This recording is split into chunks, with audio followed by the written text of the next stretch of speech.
everyone. How's it going? Matthew Bailey Media here, and welcome to another 2022 movie review. And this is going to be the last 2022 movie review that I believe I'm doing this year. And as you all remember what I said during my Avatar review, will be my review on Puss in Boots: The Last Wish. Yep, this is the second installment to the Puss in Boots series.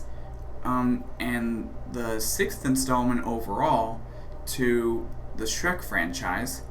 And this is it seems like this movie not only takes place after the events of the first Puss in Boots, but it felt to me like this also took place after the events of the actual Shrek films as well, which kind of surprised me. I mean,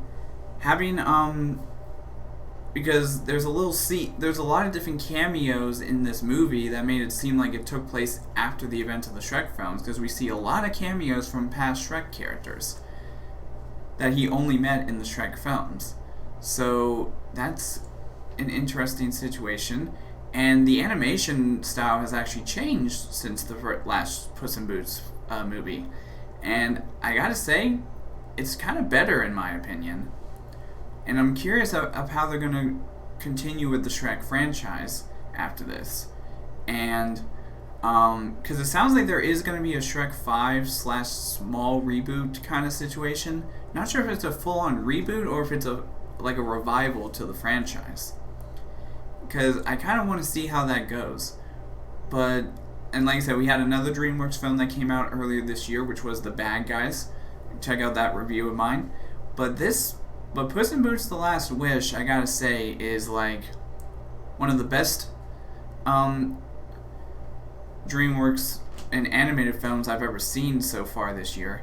I gotta say, I kind of feel like it's better than The Bad Guys, which kind of surprised me. As of right now, I think Bad Guys was gonna be my original top favorite animated film of the year, but now that this came out, it actually seems like this took it over.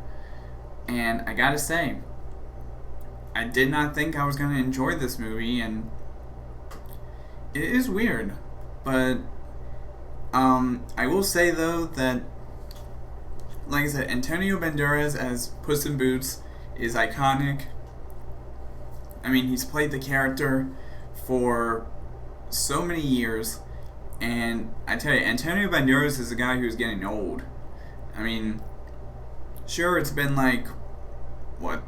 over 20 years since he first voiced Puss in Boots, and like I said, he's been in a lot of other films since then. I believe he was in the Spy Kids movies. He was in the recent Uncharted movie with Tom Holland as the bad guy. I mean, I think he was even also in what else did I remember seeing him in? He was in that 2020 film Doolittle with Robert Downey Jr., I believe.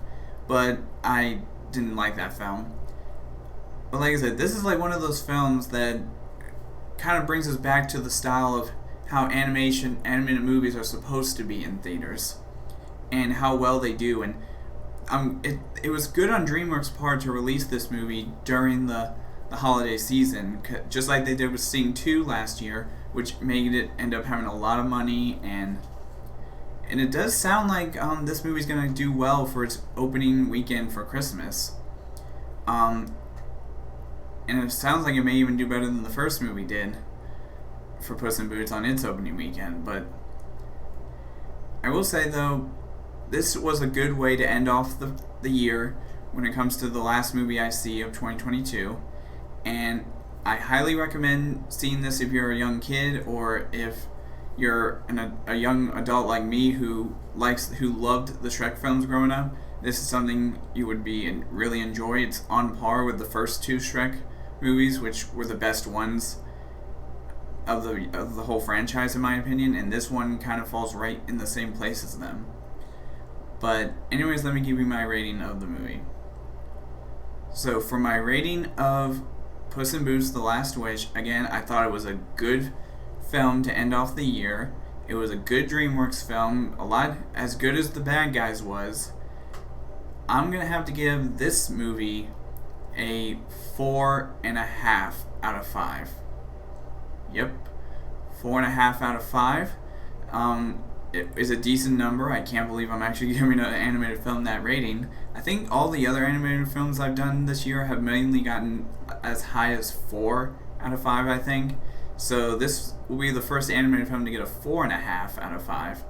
So anyways, that's all for now in this movie review. Like I said, that'll probably be the last movie review you see me do of a movie that came out this year. I may do old movie reviews, I'm not sure, but like for older movies that came out years and years ago, but we'll see what happens. Anyways, I will see all of you guys in the next video.